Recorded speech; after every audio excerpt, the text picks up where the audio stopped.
You know what's stopping most people from creating anything? It's not lack of ideas, it's not lack of time, it's not even lack of talent. It's the belief that if something isn't going to be amazing, it's not worth making at all. We've been brainwashed into thinking that everything we put out into the world needs to be perfect, polished, ready for prime time.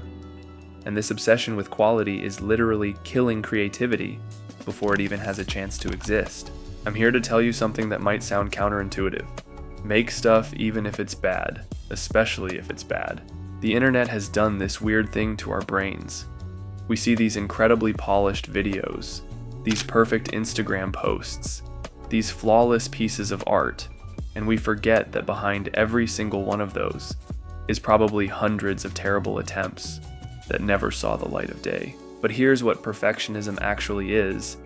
It's fear wearing a fancy outfit. Your perfectionism isn't trying to make you better, it's trying to keep you safe, and safe is the enemy of growth. Think about when you were a kid. You drew stick figures and thought they were masterpieces. You sang songs that were completely off key and didn't care. You told stories that made no sense and were proud of them. What happened to that version of you? You learned to be self-conscious. You learned that some things are good and some things are bad, and you decided you'd rather make nothing than make something bad. The problem is, bad is not the opposite of good.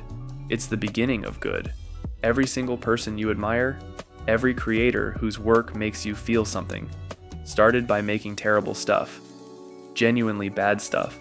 You can't edit a blank page. You can't improve something that doesn't exist. The distance between making nothing and making something bad is enormous. The distance between making something bad and making something good is actually pretty small. It's just practice and iteration. And honestly, most of the stuff you think is bad probably isn't even that bad. We're our own worst critics. Your bad art might inspire someone to start creating. Your terrible writing might make someone feel less alone. Some of the most beloved art in the world was created by people who thought they were making something else entirely.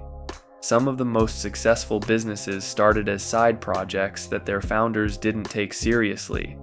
Some of the most meaningful relationships began with awkward conversations that both people thought went terribly. You don't get to skip the bad phase. It's not optional. It's not something that happens to other people while you magically start it good. Everyone, and I mean everyone, has to go through the phase where their output doesn't match their taste. The only way out is through. Start ugly, start small, start imperfect. Make the thing that's been sitting in your head for months. Write the story, record the song, paint the picture, build the app, start the podcast, whatever it is.